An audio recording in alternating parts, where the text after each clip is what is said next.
यूहन्ना की पहली पत्री अध्याय 2 वचन 17 मैं पढ़ रही हूँ, ध्यान देकर सुनो। संसार और उसकी अभिलाषाएं दोनों मिटते जाते हैं, पर जो परमेश्वर की इच्छा पर चलता है वह सर्वदा बना रहेगा। Hallelujah, hallelujah, hallelujah, hallelujah, hallelujah, hallelujah. परमेश्वर का वचन हमें सिखाता है कि संसार और उसकी अभिलाषाएं दोनों मिटते जाते हैं, पर जो परमेश्वर के वचन पर चलता है, परमेश्वर की इच्छा पर चलता है, वह सर्वदा बना रहेगा। Hallelujah, hallelujah, hallelujah, hallelujah. सच्चाई में देखा जाए तो हर मनुष्य को सदा बना रहना है। किसी को मरना नहीं है, किसी को ख़त्म होना नहीं है, किसी को नष्ट नहीं होना है। हर कोई चाहता है कि हम सदा बने रहे। 25 साल का नवयुवक भी चाहता है कि मैं सदा बना रहूं, और 90 साल का बूढ़ा भी चाहता है कि मैं सदा बना रहूं। पर मनुष्य के लिए कब मुमकिन है, क्या ये हो सकता है कि हम सदा बने रह सकते हैं? हम देखते हैं दुनिया में कोई सदा बना नहीं रहता है, कोई हमेशा जिंदा नहीं रहता है। लोग आते हैं निकल जाते हैं, आते हैं निकल जाते हैं। सालों साल दुनिया में यही चल रहा है। 100 साल पहले हम में से कोई भी इस संसार में नहीं था।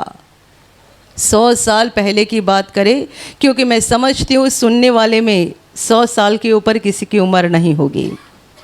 तो 100 साल के पहले हम में से कोई संसार में नहीं था, और अगले 100 साल के बाद यदि ये दुनिया रही तो हम में से कोई नहीं यहाँ होंगे, यहाँ सब दूसरे लोग होंगे। Hallelujah, hallelujah. परमेश्वर ने दुनिया को बनाकर 6000 वर्ष हो रहे हैं, और इन 6000 वर्ष में कोई मनुष्य यहाँ सदा बना नहीं रहा है। दुनिया का सबसे पहला मनुष्य आदि मानव, जिसको आदम कहा गया है, वो एक लंबी जिंदगी जिया। 600 साल से भी ऊपर एक लंबी जिंदगी वो धरती पर बिताया, पर आखिर वो भी ख़त्म हो गया। यहाँ कोई सदा बना नहीं रहता है। पर मेरे प्यारे भाई और बहनों, हमारे लिए एक उम्मीद है, आशा है, भरोसा है, विश्वास है कि हम सदा बना रह सकते हैं, सदा बने रह सकते हैं।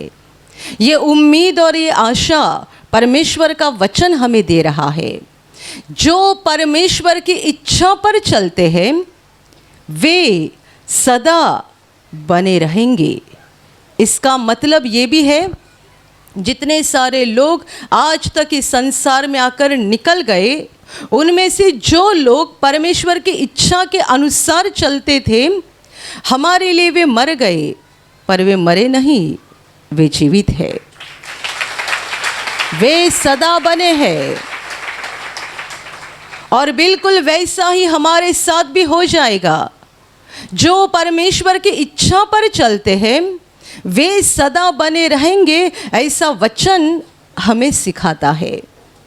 मेरे प्यारे भाई और बहनों, परमेश्वर ने इस दुनिया को बनाया, इस सुंदर सृष्टि को बनाया, और सब बनाने के बाद उसने मनुष्य की रचना की। उसने पहले मनुष्य बनाया और बाद में जानवर, पंछी, पेड़ पौधे बनाए, ऐसा नहीं, बल्कि बाइबल की सबसे पहली किताब हमें सिखाती है कि परमेश्वर ने पहले सारी सृष्टि का निर्माण किया। पेड़ बनाए, पौधे बनाए, जानवर बनाए, पंछी बनाए, मछलियाँ बनाई, सब कुछ उसने पहले बनाया। और ये सारी चीज़ों का निर्माण होने के बाद उसने मनुष्य की रचना की। मनुष्य को अपने प्रतिरूप के समान बनाया, मिट्टी से बनाया, उसके प्रतिरूप जैसे बनाया, और बाइबल कहती है परमेश्वर ने उसमें अपना सांस फूंका। मनुष्य में परमेश्वर ने आत्मा डाली, जो बस मनुष्य में है, किसी जानवर या और कोई भी सृष्ट वस्तु में नहीं है।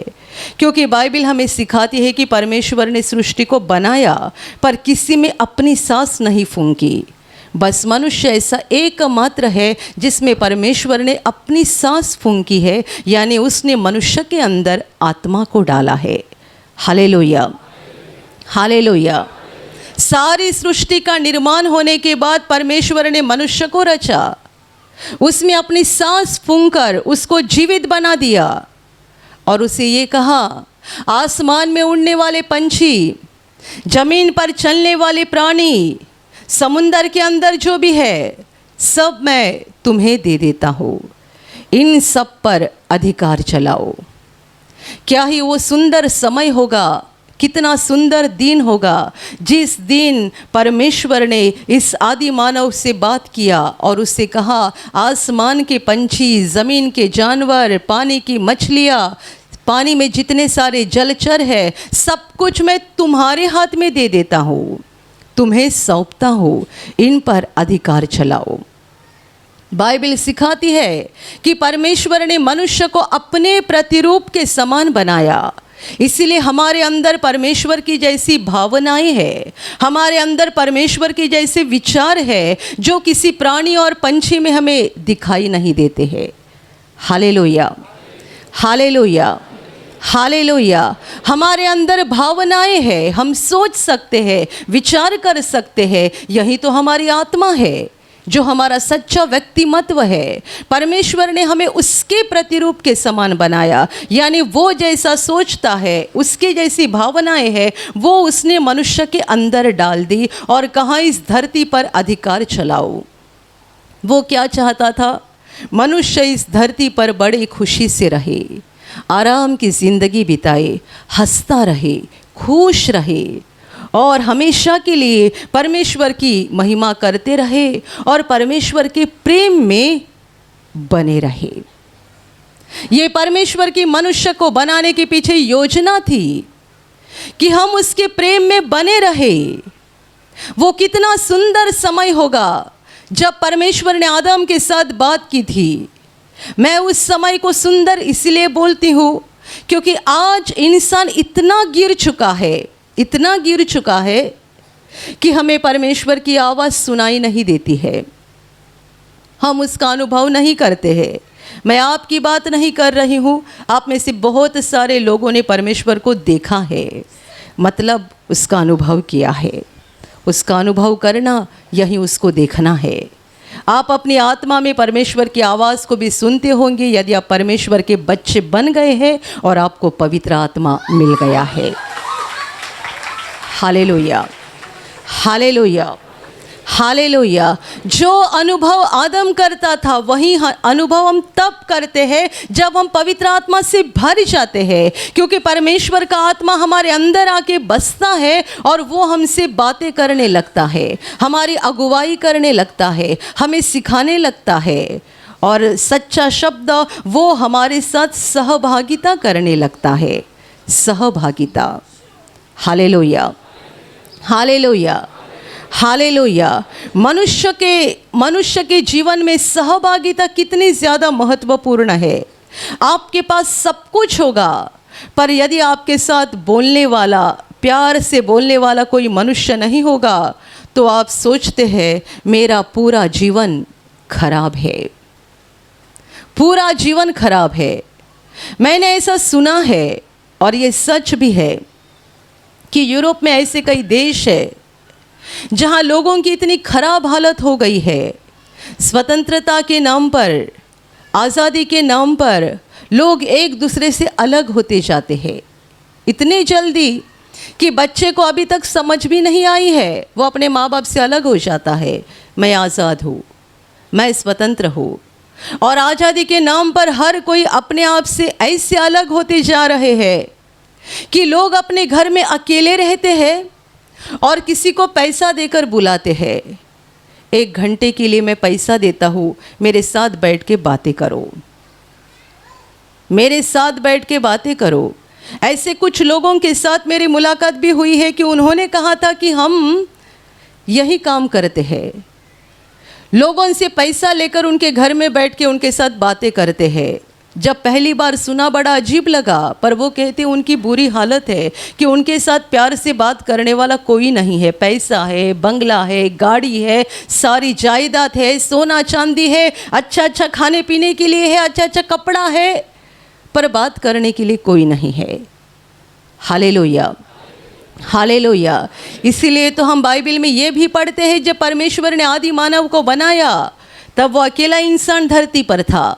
परमेश्वर ने देखा और उसने खुद सोचा मनुष्य के लिए अकेला रहना अच्छी बात नहीं है, उसके साथ दूसरा मनुष्य का होना ज़रूरी है। इसे ही सहभागिता बोलते हैं। आदम की परमेश्वर के साथ सहभागिता थी जो हम खो बैठे हैं, और इसीलिए हम यानी दुनिया के कितने सारे लोग अपनी आत्मा में बड़े अशांत है, अतृप्त है, क्योंकि परमेश्वर के साथ सहभागिता खो बैठे हैं। जब हम यीशु के पास आते हैं, अपने पापों का पश्चाताप करके क्षमा प्राप्त करते हैं और हम परमेश्वर के बच्चे बन जाते हैं, हमें पवित्र आत्मा मिलता है, तब समझ में आता है हम इसी को ढूंढ रहे थे, इसी को खोज रहे थे, यही हम चाहते थे। क्या?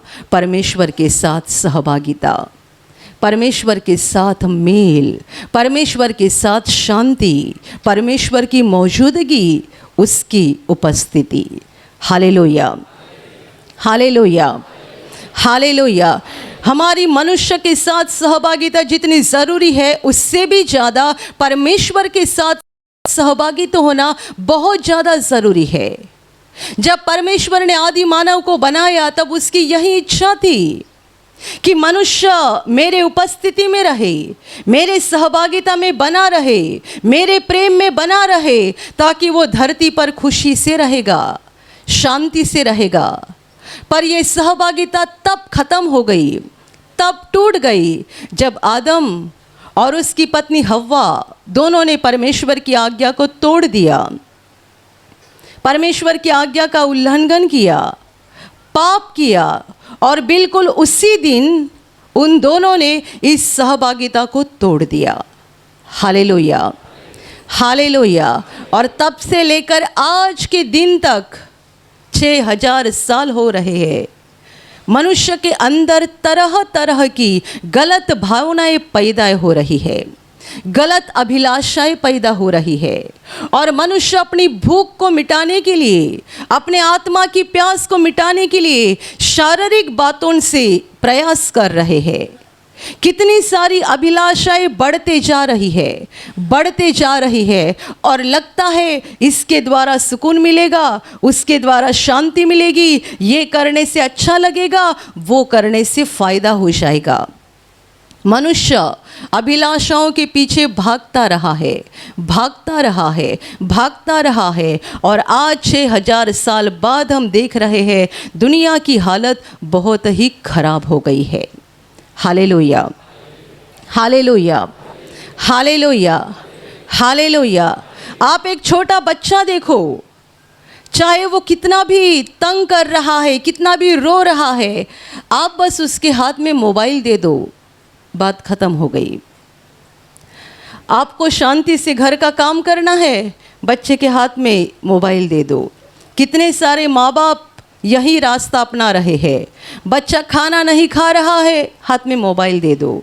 बच्चा तंग कर रहा है, हाथ में मोबाइल दे दो।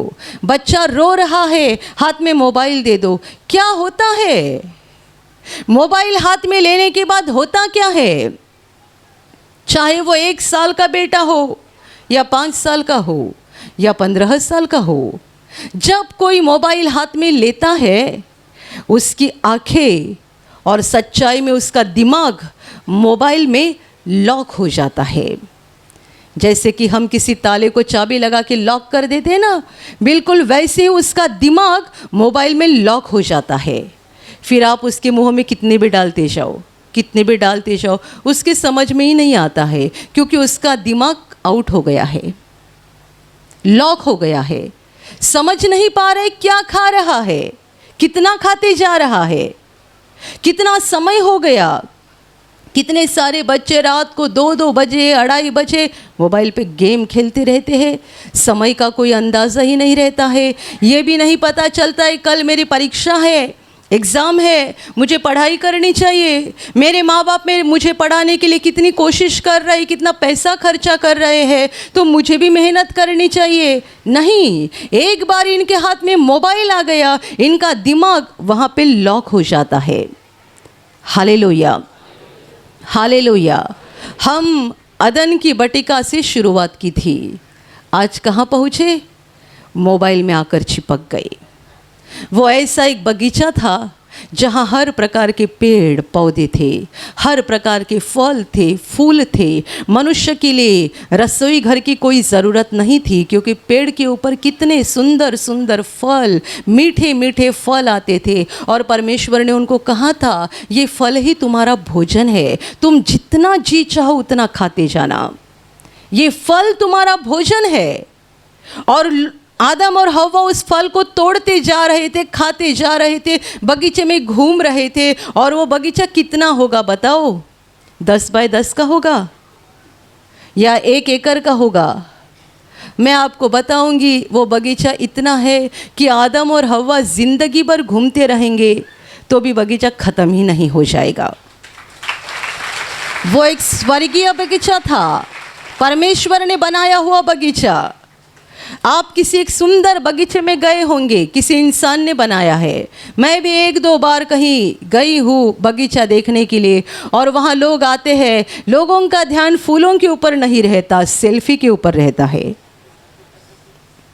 कितने सारे फूल है, कितने अच्छे अच्छे पेड़ है, हर एक का पन्ना कितना खूबसूरत दिखता है, उसके ऊपर कोई नहीं देखता है। हर किसी को मैं पेड़ के सामने खड़ा रहूँगा, कैसे दिखूँगा, और स्टेटस पे रखना है, दोस्तों को भेजना है, फेसबुक पे डालना है, बस इसके पीछे। मतलब बगीचे में जाओ तो भी मोबाइल में ही लगे रहते हैं। मनुष्य ने बनाया हुआ बगीचा भी आजकल कितना खूबसूरत लगता है।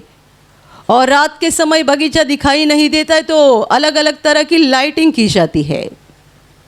क्या अदन की बटिका में किसी लाइटिंग की ज़रूरत थी? और मनुष्य का बनाया हुआ बगीचा यदि इतना खूबसूरत होता है तो बताइए, स्वर्ग और पृथ्वी के प्रभु ने बनाया हुआ बगीचा कितना सारा खूबसूरत होगा।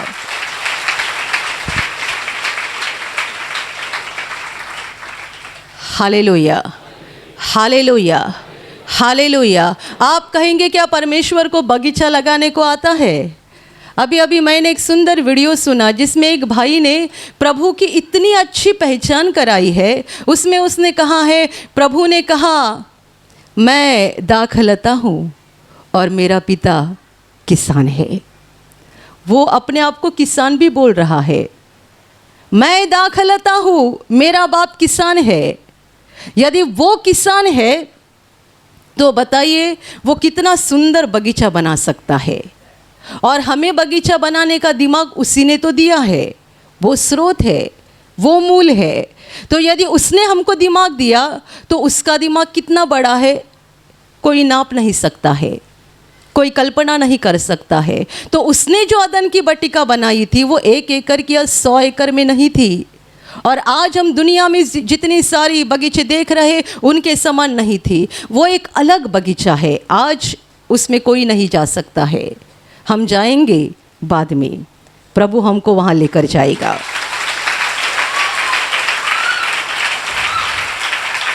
हालेलुया। उस अदन की बटिका में पहुँचना है, जाना है, उस परमेश्वर की खूबसूरत सृष्टि को देखना है, तो हमें परमेश्वर के वचन पर चलते रहना है। Hallelujah, hallelujah. ऐसे सुंदर बगीचे में परमेश्वर ने इन दोनों को रखा था। वहाँ से लेकर मनुष्य गिरते गया, गिरते गया, गिरते गया, परमेश्वर से दूर भागते गया, भागते गया, भागते गया, और यहाँ पर आकर पहुँच गया कि मोबाइल में आकर चिपक गया।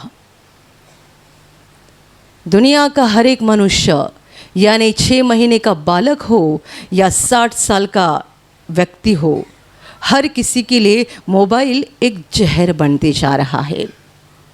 और मैंने कभी कभी सुना है जिनकी उम्र 70 के ऊपर हो गई है वो भी मोबाइल में चिपक जाते हैं। तो क्या भयानक शैतान की ताकत है उसमें, उसके अंदर, कि 6 महीने का बालक हो या 70 साल का बुजुर्ग हो, ये भी मोबाइल में चिपक जाते हैं। मेरे प्यारे भाइयों और बहनों, ये आज जो वचन मैंने आपको पढ़कर दिखाया, ये आपके लिए प्रभु का बड़ा संदेश है। संसार और उसकी अभिलाषाएं मिटते जा रही है, दोनों भी। मोबाइल किसके यहाँ से है? संसार की ओर से है। और कितनी सारी अभिलाषाएं, खाने पीने की अभिलाषाएं, अपने आप को सजाने की अभिलाषा, अपने आप को लोगों के सामने सुंदर दिखाने की अभिलाषा, पैसे की अभिलाषा, जमीन जायदाद की अभिलाषा, कितनी सारी अभिलाषाएं संसार में भरी हुई है और मनुष्य उनको चिपकते जा रहे हैं, चिपकते जा रहे हैं। पर वचन हमें सावधान कर रहा है, सावधान। ये संसार और संसार के द्वारा जितनी सारी अभिलाषाएं तैयार हो गई है, ये सारी अभिलाषाएं दोनों भी, यानी संसार भी और उसकी अभिलाषाएं दोनों भी मिटते जा रहे हैं। आज हम इस दुनिया को देख रहे हैं, दुनिया की सारी वासनाओं को, सारी अभिलाषाओं को देख रहे हैं। पर वो समय आएगा जब ये दोनों भी खत्म हो जाएगा। कौन बना रहेगा? वचन कहता है जो परमेश्वर की इच्छा पर चलते हैं वे सदा बने रहेंगे।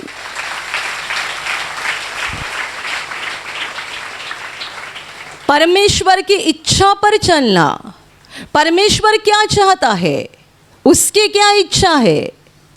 जैसे कि मैंने आपको कहा, जब परमेश्वर ने आदम को बनाया, उसकी क्या इच्छा थी कि ये मेरे प्रेम में बना रहे, मेरे सहभागिता में बना रहे और धरती पर खुशी से और शांति से रहे।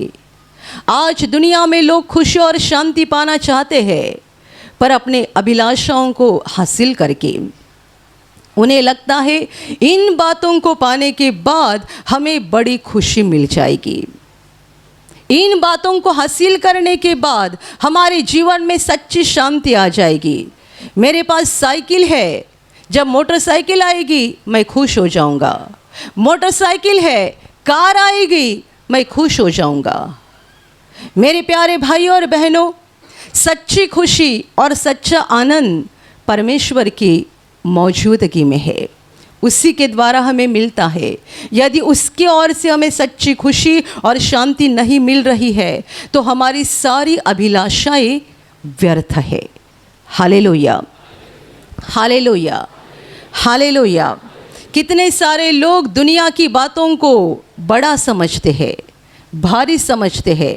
आपके पास बड़ा मोबाइल है, इसका मतलब आप एक भारी व्यक्ति है। और आपके पास छोटा सा मोबाइल है, जिसे आजकल लोग डब्बा मोबाइल बोलते हैं। ये डब्बा मोबाइल आपके पास है तो आप एक ऐसी हल्की फुल्की व्यक्ति है, साधारण व्यक्ति है। पर मैं आपको कहूँगी, यदि आपके पास छोटा मोबाइल है ना, तो आप भारी व्यक्ति है, क्योंकि आप उसको चिपक नहीं सकते हैं। बड़ा मोबाइल पास होना और केवल ज़रूरत के लिए इस्तेमाल करना और छोड़ देना, इसके लिए आत्मा में एक बड़ी ताकत लगती है। ये ताकत यदि नहीं होगी तो आप बड़े मोबाइल के गुलाम बन जाओगे। आप मोबाइल को नहीं चलाओगे, मोबाइल आपको चलाएगा। अभी इसी शुक्रवार को एक भाई ने गवाही दी। लॉकडाउन के पहले उन्होंने प्रार्थना किया था कि उनके पास बड़ा मोबाइल हो जाए, और उन्होंने खुद गवाही में कहा, मुझे अंदर से ये प्रेरणा हो रही थी बड़ा मोबाइल मत लिया कर, पर मैंने ज़बरदस्ती उसको ले ही लिया। लॉकडाउन के दौरान जब अपनी यूट्यूब पर प्रार्थना शुरू हो गई, उन्होंने प्रार्थना देखना शुरू किया। लॉकडाउन बढ़ते गया, ये भाई गांव चले गए, वहाँ भी कुछ समय तक प्रार्थना देख रहे थे।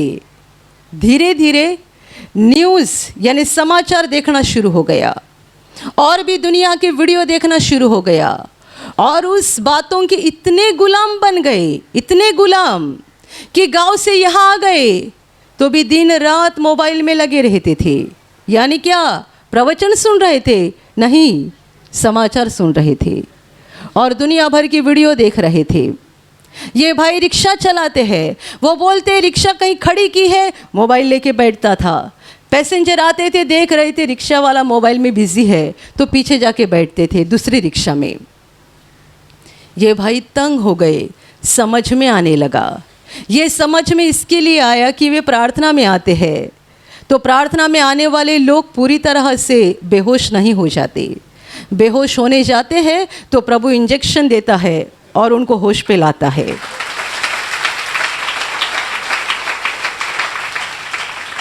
ये उनके लिए एक बड़ा इंजेक्शन बन गया कि पैसेंजर आते हैं और मोबाइल वाला रिक्शा वाला मोबाइल में बिजी है देखकर पीछे के रिक्शा में चले जाते थे। इनको बड़ा दुख होने लगा और उन्होंने रिक्शा में बैठ के प्रभु के पास प्रार्थना की, हे प्रभु मुझे इस व्यसन से छुटकारा दे दे। रिक्शा में बैठ के, और वहीं पे प्रभु ने उनकी प्रार्थना को सुन लिया और उस दिन के बाद मोबाइल की लत से इन्हें छुटकारा मिल गया।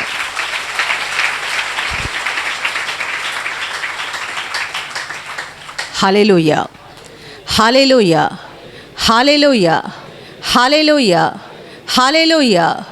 दुनिया में कितनी सारी अभिलाषाएं हैं। ये भाई बोलते हैं कि मुझे पहले ही ऐसी प्रेरणा हो रही थी कि बड़ा मोबाइल मत लिया कर। अभी आप कहेंगे सिस्टर जी क्या हम सबों ने बड़ा मोबाइल लिया है तो गलत काम किया है? ऐसा बिल्कुल नहीं है। ये बड़ा मोबाइल आपके पास है, इसका इस्तेमाल आपको परमेश्वर की इच्छा के अनुसार करने के लिए सीखना चाहिए, सीखना चाहिए। हमारे आसपास अंधकार की भी ताकत है और परमेश्वर की भी ताकत है। ऐसा नहीं दिन रात हम शैतान शैतान शैतान बोलते रहे और हर बात के लिए उसे ही कोसते रहे, शैतान ने मुझे फंसाया, शैतान ने मुझे ये किया। क्या तुम्हारे पास दिमाग नहीं है? प्रभु ने तुम्हें दिमाग नहीं दिया है? और यीशु के लोग, उनके पास डबल ताकत है, केवल दिमाग की ताकत नहीं, पवित्र आत्मा की ताकत है। हमारे पास दोगुना ताकत है। बार बार हम ये बोलेंगे इसने मुझे फंसाया, उसने मुझे फंसाया, ये क्यों बोले? हमारे पास दिमाग है। परमेश्वर ने हमें विवेक दिया है, विवेक, भला बुरा समझने का विवेक परमेश्वर ने हमें दिया है और पवित्र आत्मा भी दिया है ताकि जो भला है उसी को हम चुन ले। विवेक हमें सिखाता है। हमारे पास जो परमेश्वर ने दिमाग दिया है, विवेक का दिमाग, वो हमें सिखाता है भला क्या है बुरा क्या है, बस सिखाता है। वो ताकत तो नहीं दे सकता, पर ताकत देने के लिए अंदर पवित्र आत्मा बैठा है और वो हमें ताकत देता है भली चीज़ को चुनने के लिए, गलत चीज़ पर नज़रअंदाज करके उसको छोड़ देने के लिए। Hallelujah, hallelujah, hallelujah. इतना सब होते हुए हम बार बार दूसरों पर इल्ज़ाम क्यों लगाए? और कई सारे लोगों के मुंह में हमेशा रहता है शैतान ने ये किया, शैतान ने वो किया, उसने मुझे यहाँ फंसाया, उसने मुझे वहाँ फंसाया। आप जानते हैं जब भी अदन की बटिका में दुनिया का पहला पाप हो गया, परमेश्वर ने हर किसी का इल्ज़ाम उनको दे दिया। आदम का दोष आदम को लगाया, हव्वा का दोष हव्वा को लगाया और शैतान का दोष शैतान को लगाया। हालेलुया। ऐसा नहीं कहा आदम को अभी जाने दे, शैतान ने तुझे फंसाया ना, छोड़ दे, ऐसा बोला?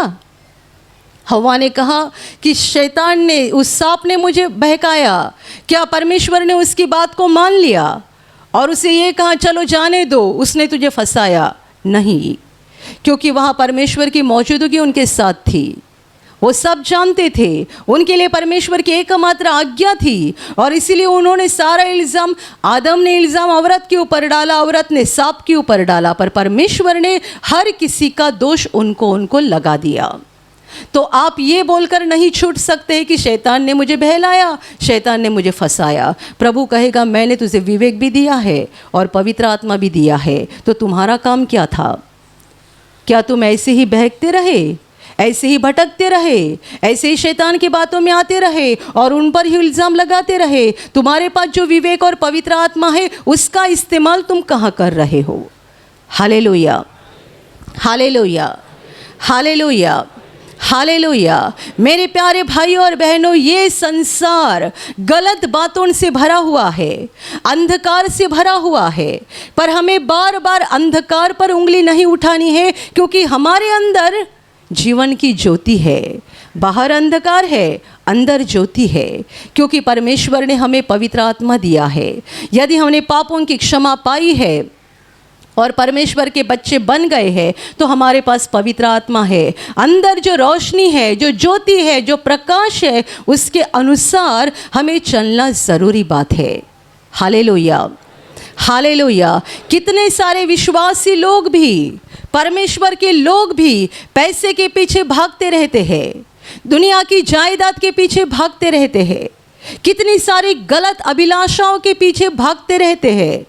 पर आज परमेश्वर का वचन आपको चेतावनी दे रहा है, सावधान कर रहा है। जान लेना, ये संसार खत्म हो जाएगा, उसकी सारी अभिलाषाएं खत्म हो जाएगी। और यदि हम संसार को चिपक गए हैं तो हम भी संसार के साथ खत्म हो जाएंगे। पर यदि हमें संसार के साथ खत्म नहीं होना है तो क्या करना है? परमेश्वर की इच्छा को जान लेना है और उसके अनुसार चलना है। दुनिया आपको हंसेगी, आपका मजाक उड़ाएगी, आपको पागल कहेंगी। आज रविवार के दिन आप यहाँ पे आकर बैठे हो, आपने कितना बड़ा एक मूर्खपन का काम किया है दुनिया की नज़र में। आप में से कितने सारे लोग दूर दूर से सफ़र करके यहाँ पे आए हैं, आपने एक मूर्खपन का काम किया है। दुनिया की नज़र में लोग कहेंगे कि आप ये पागल है। आज रविवार का दिन है, यहाँ वहाँ घूमना चाहिए, रिश्तेदारों के यहाँ जाना चाहिए, दोस्तों के साथ होटल में जाना चाहिए। आज का दिन एक मज़ा करने का या खुशी मनाने का दिन है। उस दिन इतने दूर सफ़र करके आप जा रहे हैं, हालेलुया बोल रहे हैं, तालियां बजा रहे हैं, इतने दूर जाके और वहाँ बैठ के मिलेगा क्या? अभी देखो, मैं भी बार बार पसीना पोंछ रही हूँ और आपको भी पसीना आ रहा है। यहाँ पे एयर कंडीशन नहीं, पंखे हैं, वो ज़्यादा काम नहीं कर रहे हैं। Hallelujah, hallelujah, hallelujah. पर मैं समझती हूँ, यहाँ पसीना पोंछेंगे तो अनंत काल एसी में रहेंगे।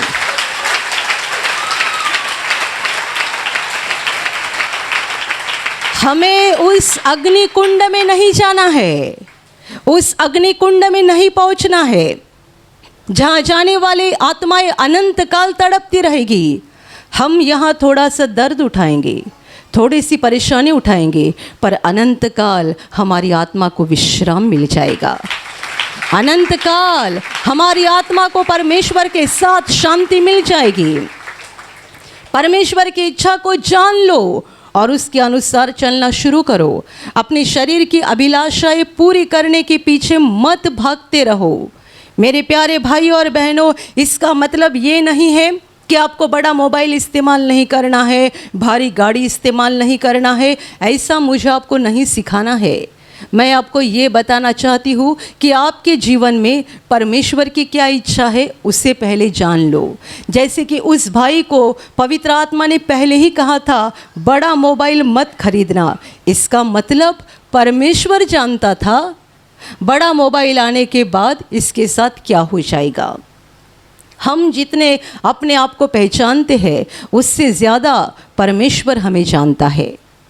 परमेश्वर की इच्छा क्या है, वो यदि कहेगा ये ज़रूरी है तुम्हारे लिए, ये ले लेना, तो हम ले लेंगे।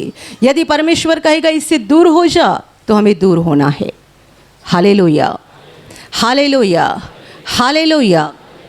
परमेश्वर के वचनों को पढ़ो। वचन के द्वारा हम उसकी योजना को समझते हैं, उसकी इच्छा को जानते हैं। इसके अलावा प्रार्थना करते रहो। हर दिन परमेश्वर के साथ समय बिताओ। 5 मिनट नहीं, लोग प्रार्थना करते हैं कैसे? बाहर निकल रहे हैं, 2 मिनट के लिए यीशु की तस्वीर के सामने खड़े हो जाएंगे और बस उससे कहेंगे मैं जा रहा हूँ, मेरा काम हो जाए, मेरा सफ़र सुरक्षित हो जाए। बस जैसे दुकानदार के साथ पैसा दिया, सामान लिया, निकल पड़े, वैसे परमेश्वर के साथ बातें करते। Hallelujah, hallelujah, hallelujah, hallelujah. 2-4 बार हालेलुया बोला, यानी हमने परमेश्वर को खुश कर दिया। और आगे कहते अभी मैं बाहर जा रहा हूँ, मुझे संभालना, जिस काम के लिए जा रहा हूँ ये काम बन जाए, धन्यवाद, निकल गए। ये परमेश्वर के साथ सहभागिता नहीं है। ये बस अपने छोटी सी प्रार्थना की आपकी रक्षा के लिए सहभागिता अलग बात है। परमेश्वर के सामने आओ, उसके सामने घुटना टेको या तो बैठो, उसके मौजूदगी में उसके साथ बातें करो। वो हमारा बाप है, वो हमारा यीशु मसीह हमारा बड़ा भाई है, वो हमारा दोस्त भी है। उसने अपने चेलों को कहा था, मैं तुम्हें दास नहीं कहता हूँ, क्योंकि स्वामी क्या करता है वो दास नहीं जानता, पर मैं तुम्हें दास नहीं कहता हूँ क्योंकि मेरी सारी बातें तुम जानते हो, तुम मेरे मित्र हो। यीशु ने हमें मित्र कहा है, दोस्त कहाँ है। वो हमारा बाप भी है, भाई भी है, दोस्त भी है। तो जैसे आप दोस्त के साथ या अपने भाई के साथ बातचीत करते हैं, वैसे हर दिन परमेश्वर के मौजूदगी में बैठो और उसके साथ बातें करो, उसके साथ सहभागिता करो। आपका दिल ऐसा खुशी से भर जाएगा, ऐसा खुशी से भर जाएगा कि आपको दुनिया की अभिलाषाओं के पीछे भागना ही नहीं पड़ेगा। Hallelujah, hallelujah, hallelujah, hallelujah. ये जान लेना, ये दुनिया नष्ट हो रही है, इनकी अभिलाषाएं खत्म हो रही है। हम परमेश्वर की इच्छा के अनुसार चलेंगे तो अनंत काल के लिए बने रहेंगे। यद्यपि हम शरीर में मर भी जाएंगे, शरीर मिट्टी है, इसे मिट्टी होना ज़रूरी है। ये मैंने कई बार आपको सिखाया है कि हमें इस शरीर में अनंत काल बना नहीं रहना है, क्योंकि हमारा शरीर मिट्टी का बनाया हुआ है। ये थक जाता है, ये बीमार हो जाता है, ये कमज़ोर हो जाता है, और सबसे बड़ी बात ये बूढ़ा बनते जाता है। कोई व्यक्ति यहाँ सफ़ेद बाल बने हुए हैं, उनको कहेंगे अनंत काल आप ऐसे रहेंगे, आप खुश हो जाएंगे। किसी का चमड़ी का कलर एकदम सांवला है, आपको बताया गया आप अनंत काल ऐसे ही रहेंगे, क्या आप खुश हो जाएंगे? नहीं। हमारा शरीर मिट्टी का बनाया हुआ और एक दुर्बल शरीर है, इसे मिट्टी में जाना ज़रूरी है। प्रभु हमारी आत्मा को एक नया शरीर देगा जो स्वर्गीय शरीर रहेगा, स्वर्गदूतों के समान। बाइबल हमें सिखाती है कि स्वर्ग में परमेश्वर हमको नया शरीर देगा जो थकेगा नहीं, जो बीमार नहीं होगा, जो काला सावला नहीं होगा, जहाँ बाल सफ़ेद नहीं रहेंगे, यानी हमारी इच्छा के विरोध में कुछ नहीं रहेगा। ऐसा सुंदर शरीर प्रभु हमें देगा जो थकेगा नहीं, जिसे प्यास भूख नहीं लगेगी, जो बीमार नहीं हो जाएगा, बड़ा खूबसूरत और रोशनी से भरा हुआ रहेगा। ऐसा शरीर हमें स्वर्ग में मिलने जा रहा है और उस शरीर के साथ हम अनंत काल परमेश्वर के साथ रहने जा रहे हैं। हालेलुया।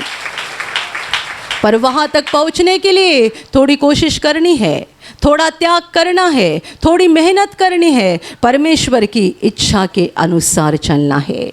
अपने शरीर की इच्छाएं, शरीर की वासनाएं, शरीर की अभिलाषाओं का त्याग कर दो और ये देखो कि परमेश्वर मेरे लिए क्या चाहता है, वचन मेरे लिए क्या कहता है, परमेश्वर की मेरे लिए क्या इच्छा है। जानते जाओ बाइबल पढ़कर और प्रार्थना में परमेश्वर के सामने बैठकर पवित्र आत्मा आपसे बातें करेगा। परमेश्वर की इच्छा को जानते जाओ और उसके अनुसार चलते जाओ, ताकि हम नष्ट नहीं होंगे बल्कि अनंत काल परमेश्वर के साथ जीवित रहेंगे। Hallelujah, hallelujah, hallelujah. और अभी प्रार्थना करने का समय है।